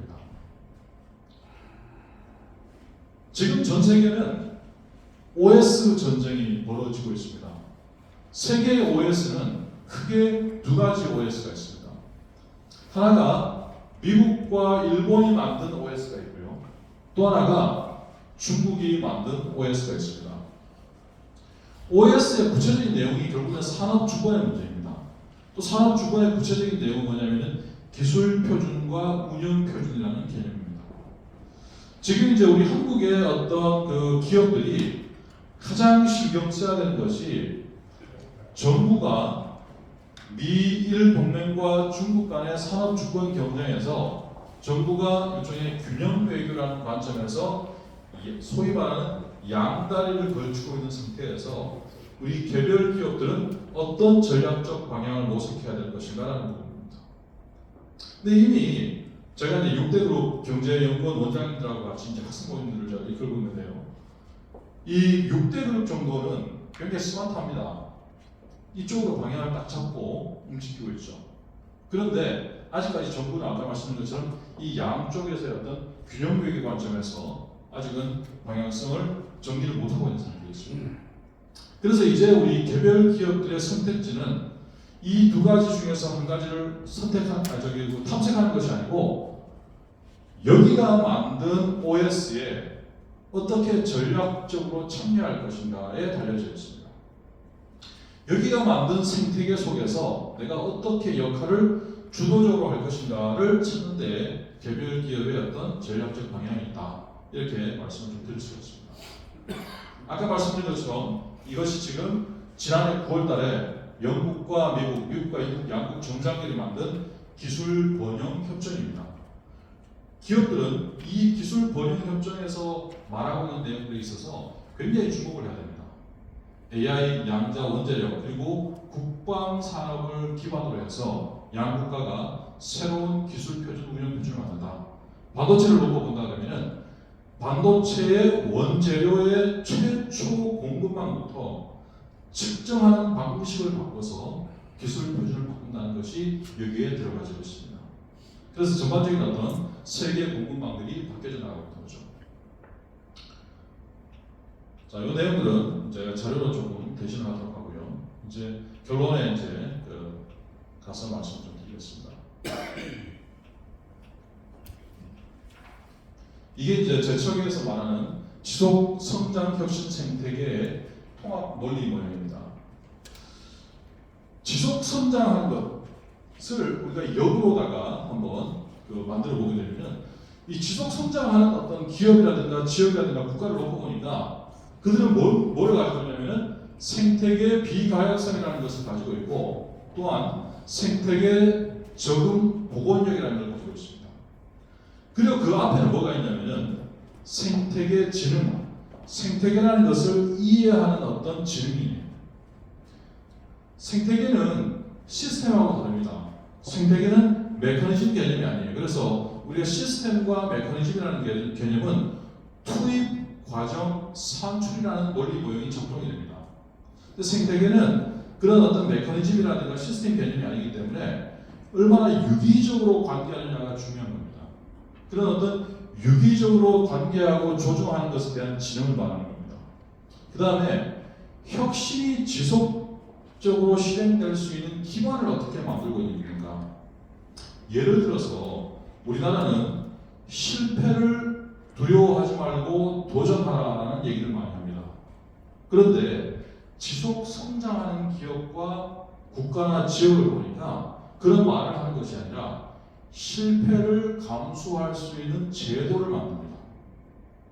기업에서 혁신을 우리가 출발할 때도 실패를 두려워하지 말고 한번 해봐 라고 하는 것이 아니라 그 실패가 일어나는 것이 당연하다, 또 그 실패는 과정에서 필수적이다라고 전제를 하고 그 실패를 감수할 수 있는 제도를 만드는 것이 지속 성장하는 기업과 그렇지 못한 기업의 차이점입니다. 그 다음에 우리가 그 생태계의 주권성을 갖느냐라는 부분입니다. 그래서 결국에 이 지속 성장하는 어떤 기업과 지역과 국가를 보니까 생태계 지능과 혁신을 지속할 수 있는 실행 기반과 생태계 주권성을 갖다.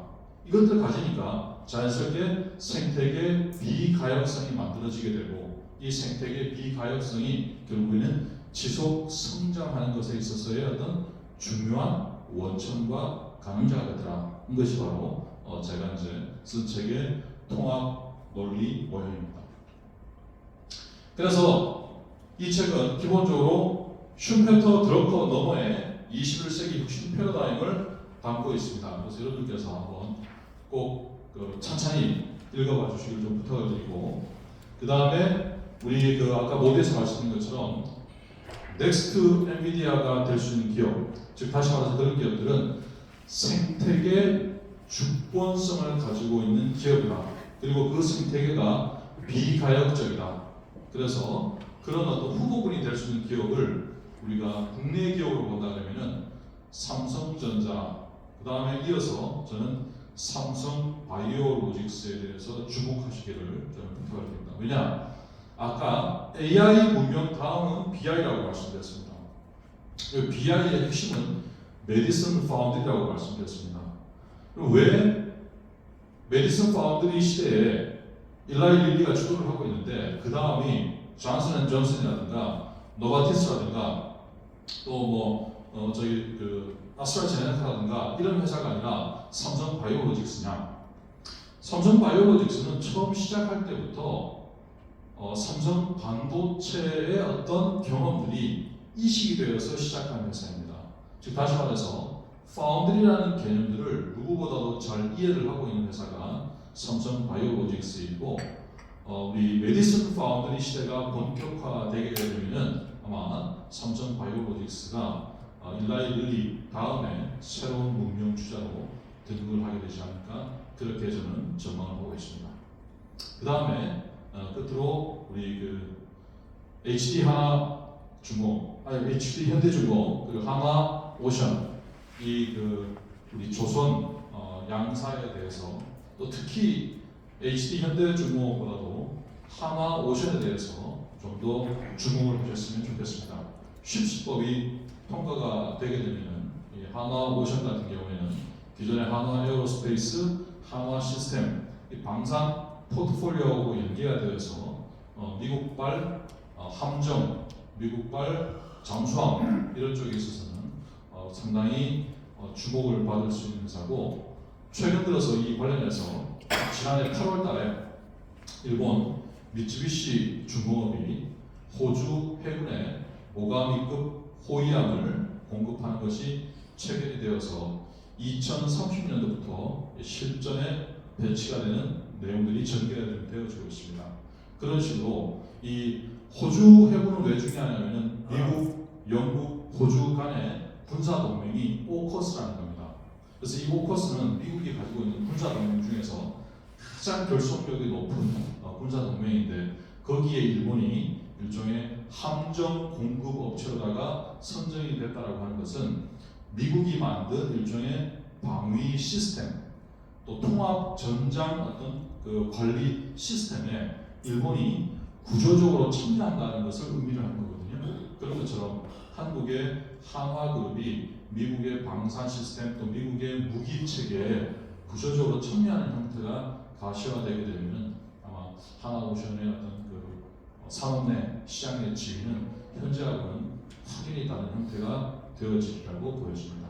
그래서 제가 어떤 개별 기업과 개별 종목에 대한 것도 말씀드렸는데 그런 것보다도 그런 어떤 종목과 개별 기업에 대해서 판단을 하기 위해서는 이런 기본적인 원리에 대한 이해가 중요하다. 그리고 제가 그런 어떤 8개 기업을 추천한 배경은 기본적으로 이런 어떤 원리와 사전의 어떤 연구에 기반한 것이다. 이렇게 해서 정리해서 좀 말씀을 드릴 수 있을 것 같습니다. 이상으로 제가 준비한 내용 좀 발표를 좀 마치도록 하겠습니다. 이런 시간에 경청해 주셔서 고맙습니다.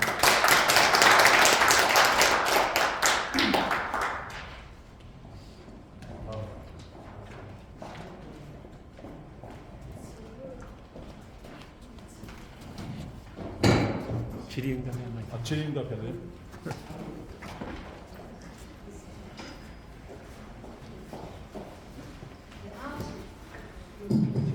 아홉 시까지 시간은 있습니다. 한 15분 정도. 네, 무슨 한 네. 두세 분 정도 질문을. 3분 정도. 네.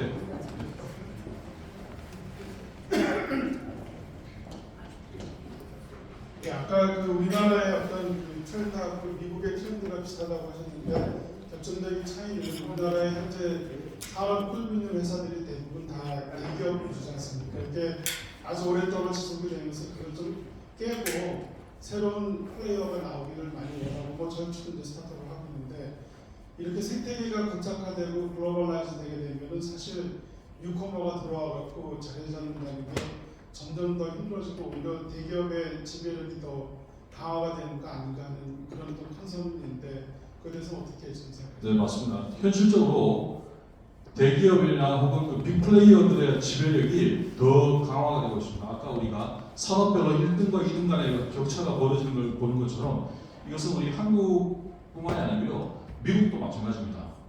그런데 이제 이 한국과 미국에 있어서의 차이는 뭐냐면은 예를 들어서 팔란티어가 지금 수면 아래에 있다 어느 순간 AI 쪽에서 굉장히 중요하게 부각이 됐고 그 다음에 엔트로픽이라는 회사가 또 굉장히 또 중요하게 부각이 됐거든요. 미국과 한국의 가장 핵심적인 차이는 뭐냐면 바로 조달 기능이 있습니다. 공공조달. 제가 지난주에 우리 한국조달연구원 그리고 과학기술정책연구원 그 다음에 재정경제부하고 같이 해서 혁신조달에 관한 세미나를 했습니다. 세미나 제목이 혁신을 살리는 조달, 혁신을 죽이는 조달이었습니다. 결국에 이제 미국의 어떤 이런 그 기업들은 앞서 제가 잠깐 장표에 있었는데요.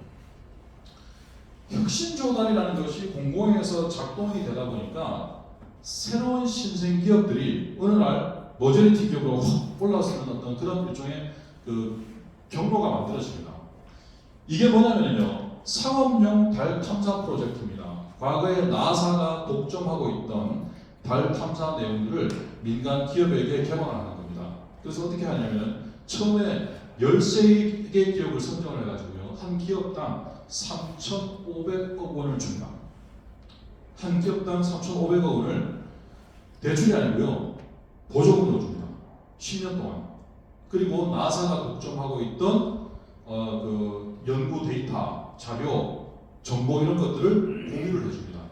이 13개 기업을 어떻게 선정했느냐? 스타트업이 10개, 그 다음 기존 대기업이었던 로키드 마틴 같은 방산 기업 3개, 이렇게 해서 10개를 신생 스타트업들한테 줍니다. 신생 스타트업들한테 3,500억을 주면서 달 탐사 상업용 달 탐사 프로젝트에 참여하게끔 하는 거예요. 그러니까 어떻게 해요? 나사에 있던 연구원들이 퇴사를 해가지고 스타트업을 만들어서 여기에 참여를 하게 됩니다. 그런 식으로 만들어진 것이 사실 미국의 오늘날의 어떤 그런 빅테크 기업들의 다 그 개념입니다.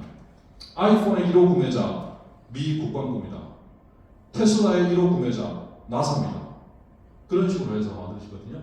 그래서 지금 이제 이 그 미국의 연방 조달법이라는 것이 제도적으로 이런 것들을 만들어갈 수 있게끔 좀 되어져 있어서 제가 아까 말씀드린 것처럼 한국 경제가 대도약을 하기 위해서는 제도 혁신이 이루어져야 되는데 그 제도 혁신에 실패를 감수할 수 있는 제도를 만드는 거예요. 문화를 만드는 것이 아니라 제도를 만들게 되면 문화는 그 위에서 만들어지게 됩니다.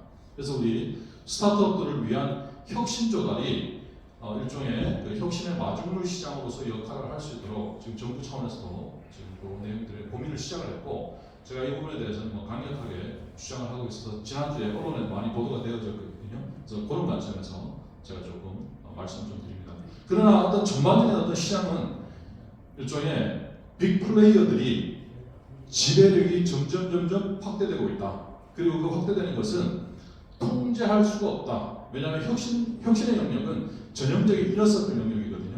그래서 혁신 패권이라는 것이 만들어진 이유가 결국에는 이제 그런 맥락입니다. 그래서 우리 스타트업 하시는 입장에서 볼 때는 어쨌든 한국의 공공 조달 시장도 그렇게 바뀌어가고 있지만은 미국은 이미 이런 혁신 조달이 조달의 보편 조달과 연방 조달은 만들어져 있으니까 또 외국 기업도 참여할 수 있거든요. 그래서 한번 그런 차원에서의 경로 모색을 한번 해보면 좋겠습니다.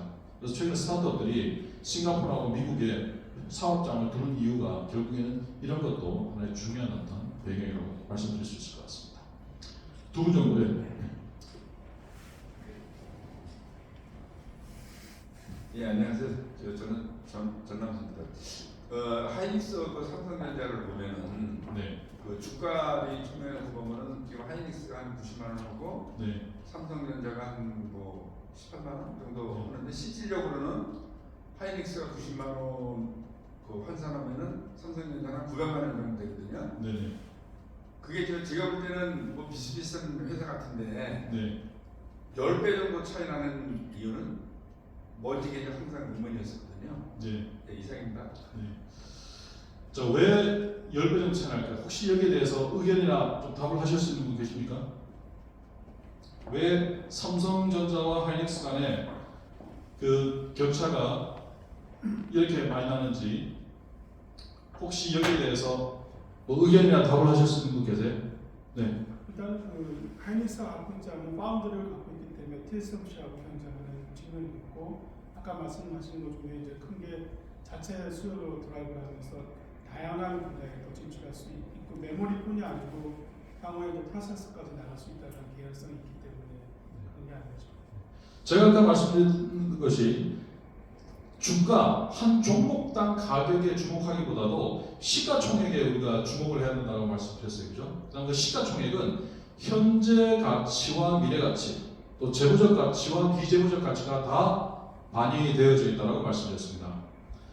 지금 이제 우리 삼성전자의 시가총액이 8,400억 달러, 그 다음에 SK하이닉스가 4,200억 달러예요. 이렇게 더블 이제 이상 더블 정도의 이제 차이가 나네요, 그죠? 이 두 차이가 가는지는 가장 첫 번째 이유가 뭐냐면은 아까 우리 그 대표님 말씀하신 것처럼 파운드리 보유용입니다. 파운드리라고 하는 것은 우리가 이제 그 제조 전문의 어떤 그 기능들을 말하는 거거든요. TSMC가 대만 기업임에도 불구하고 미국을 포함해서 전 세계 주요한 데서 제조 라인을 가지고 있던 것은 뭐냐면은 TSMC가 파운드리라는 개념을 가지고 있기 때문이에요. 그 반도체 생산을 위탁하는 입장에서 봤을 때는 여기가 뭐 소위 우리한테 공급하기 위해서 개발 공급을 하는데 엉뚱한 것을 하면 안 되잖아요, 그죠? 그런 측면에서 파운드리를 하다 보니까 삼성은 자체 우리 그 반도체도 있지만 또 삼성 파운드리라는 것을 별도로 또 가지고 있거든요. 그런 부분이 하나 있고 또 하나 더 중요한 부분들이 뭐냐면은 자체 수요에 대한 부분들입니다. 아까 말씀드린 것처럼 결국에는 삼성은 네 가지 사업 부분이 있잖아요. 스마트폰, 그 다음에 PC와 가전, 그 다음 디스플레이 이렇게 해서 사업 구조가 가지고 있는데 그 내부의 수요를 충당을 하다 보니까 그 자체에서 발생하는 매출과 수익도 있고 동시에 그걸 기반으로 해서 공격적인 투자를 SK 하이닉스보다는 더 할 수 있는 여지들이 있습니다. 그래서 결국에 우리가 시장에서 이렇게 높게 평가되는 것은 현재에도 삼성전자의 어떤 매출액과 이익이 SK 하이닉스보다 절대적으로 크고 절대적으로 높습니다. 거기에 대해서 미래에도 그런 것들이 더 이어질 것이라는 것이 내용이 반영이 된 것이 바로 이렇게 더블 스코어로 차이가 나는 겁니다. 지금 이제 여쭙는 거는요. 421, 840이 아니고 네. 그 90만 원대 900만 원을 여쭙는 거거든요. 네네. 회사 규모는 2배인데 주가 차이 지금 10배가 나잖아요. 네. 그거가 좀 어머니 들으세요. 아니 환산을 한다는 개념이 아니라 시가총액을 보게 되면 지금 이게 더블 정도잖아요, 그렇죠? 예. 근데 이게 10배라고 보기는 어렵죠. 아니 현재 지금 코스피 마켓에서 네. 90만 원대 900만 원으로 돼 있잖아요. 네. 그거는 개별 한 주당 가격인 거고요. 한 주당 가격인 거고 이 시가총액을 보게 되면은 지금 현재 더블 정도죠, 지금. 그 주식 수가 훨씬 작고 그 하이닉스 주식 수가 그러니까 우리가 한 종목당 가격이라는 것은 환산하게 되면 시가총액을 발행 주식수로 나눈 거잖아요, 그죠? 예. 그래서 지금 우리가 하이닉스와 삼성전자 간의 10배 차이라고 보는 것은 좀 무리가 있는 거고 일단 이 시가총액으로 이렇게 비교를 해보는 것이 보다 합리적입니다. 주식 수를 봐야 예, 그래서 아까 말씀드렸잖아요. 우리가 삼성 바이오로직스가 주당 100만 원 막 이렇게 하니까 가격이 너무 비싸 이렇게 하는데 그것은 우리가 이제 전문적인 투자 관점에서 보게 되면은 비싼 것이 아니라 개별 단가가 높은 거다. 그리고 시가총액으로 좀 보는 것이 전체적인 내용을 보기에 합리적이다. 한 분 정도 이제 질문 받고 마치면 될 것 같습니다. 네.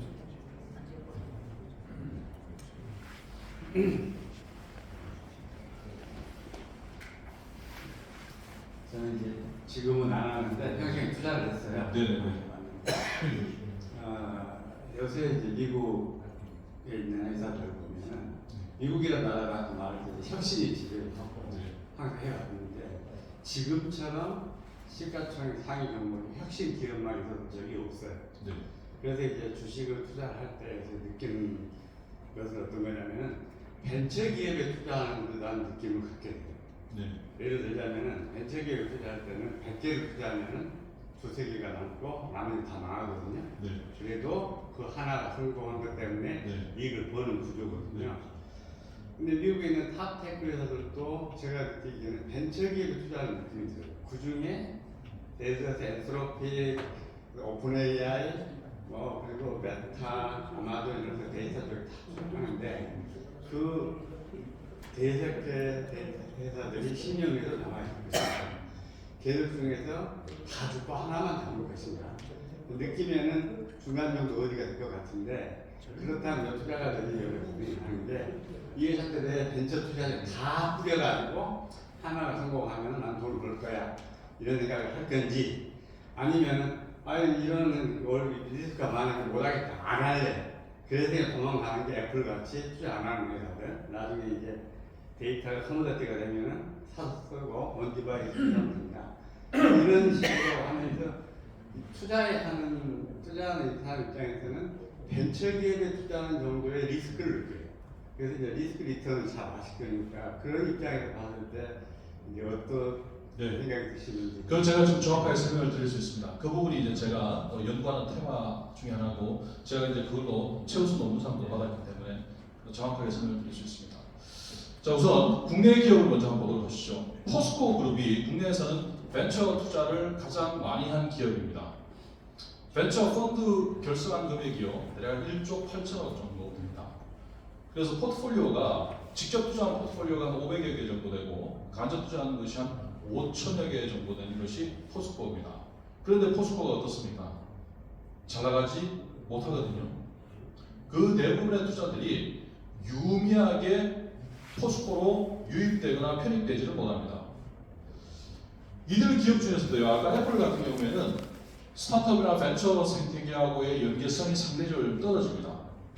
아까 구글 같은 경우에는 말씀드렸다시피 월 1.8건의 M&A를 하는 형태로 성장을 합니다. 그 다음에 또 잘하는 데가 최근 들어서 보게 되면요. 메타하고 테슬라입니다. 자, 이제 정리를 해서 말씀드리면 이렇습니다. 구글은 아무나한테 투자하지 않습니다. 이미 구글은 아까 말씀드린 것처럼 한 100개 뿌려가지고 하나만 성공하면 된다. 이게 이제 우리 일반적인 그 벤처 투자의 어떤 큰 틀에서의 어떤 그 성격인데 구글의 어떤 일종의 리턴을 놓고 보게 되면요. 일종의 확률적으로 놓고 보게 되면은 거의 대부분이 유의미하게 리턴을 줍니다. 왜 그러냐? 구글은 일반적으로 모르는 데 투자하는 게 아니에요. 최근 들어서 구글에서 인수합병을 하거나 투자하는 데를 보게 되면 대부분 다 엑스-구글러입니다. 이미 구글에 들어와서 구글을 알고 구글에 대한 이해도가 있는 그런 팀들이 나가서 회사를 창업하게 되면은 인수를 해주는데 인수 가격을 통상적으로 시장에서의 평가보다도 한 10%에서 20%를 더 쳐줍니다. 그러니까 스타트업은 어떻게 해요? 벤처는 어떻게 돼요? 다른 데다가 투자를 받거나 다른 데 매각을 하는 것보다 구글에 매각을 하는 것이 가격을 더 받으니까 다 구글 쪽으로 몰려가게 됩니다. 이게 뭐냐면은 좋은 기술, 좋은 비즈니스 모델들을 들고 구글 주변에 가 있다는 얘기입니다. 그래서 이게 일종의 구글 유니버스라는 개념으로 만들어진 개념이죠. 이 개념을 일론 머스크가 똑똑하니까 빨리 파악을 하고 테슬라도 지금 그런 생태계를 지금 만들어가고 있습니다. 특히 테슬라에 최근 들어서 배터리라든가요 이쪽에서 보게 되면은 굉장히 좋은 스타트업과 벤처 기업들을 계속적으로 흡수를 하고 있습니다. 어떤 방식으로 시장에서 평가되는 것보다 10%에서 20%를 더 주고 그 얘기는 뭐냐면 전체 포트폴리오 관리 측면에서 볼 때는 100개 뿌려가지고 한 개 얻는 것보다도요 10개를 가지고 10개를 다 얻는 방식을 취하는 것이 더 합리적이고 낫다라는 결론에 이르게 되는 거죠. 그래서 지금 현재 그런 것들을 잘하는 데가 최근 들어서 이제 메타가 인식을 하게 돼서 최근 들어서 좀 잘하고 있고요. 그 다음에 애플도 이제 팀 쿡이 이제 페이드 아웃 되는 이제 시점에 있습니다. 그러면서 팀 쿡에 이어서 다음에 애플을 리드할 새로운 CEO가 좀 주목을 받고 있는데요. 이 구글이 그 피차이가 들어오면서 자연스럽게 구글의 이전 어떤 그 세르게이 그 브린이라든가 레리 페이지 때보다도 더 잘 나가는 그 구도를 만들었거든요. 그런 것처럼 이제 애플도 그렇게 좀 준비를 하고 있습니다. 그래서 아까 마지막 질문하신 것들의 핵심은 뭐냐면은 투자자의 입장에서 봤을 때 생태계 지능이 있는 기업 엔비디아의 방식은 어떻게 돼요? 대략 한 2만 개 정도 포트폴리오를 가지고 있죠. 엔비디아가 투자한 회사들이 스타트업과 벤처들이 한 2만 개 정도 됩니다. 근데 이게 2만 개가 다 뭡니까? AI 기업들이에요. 그리고 그 AI 기업들이 인프라를 어떤 인프라를 쓰죠? 엔비디아 인프라를 쓰는 겁니다. 그러니까 엔비디아의 어떤 투자는 뭐냐면은 두 가지 동시에 목적이 있는 거예요. 하나는 투자로서의 어떤 목적도 있지만은 또 하나는 뭐예요? 빠르게 어떤 그 성장하는 혹은 가장 프론트 엣지에서 뛰고 있는 플레이어들한테 그걸 다 고객사로 만들어 버리는 거예요. 그러니까 어떻게 돼요? 그 AI 전반의 어떤 생태계가 엔비디아에 의해서 통제되는 어떤 그런 구도가 되는 거죠. 그래서 그런 것들을 이해하는 생태계 지능이 있는 그런 기업들을 식별하는 것들이 이제 투자자들한테 필요한 어떤 안목이라고 이렇게 말씀을 좀 드릴 수가 있을 것 같습니다. 시간이 이제 우리 9시 2분으로 경과가 되어서 일단 질의응답을 좀 마쳐야 될 것 같고요. 혹시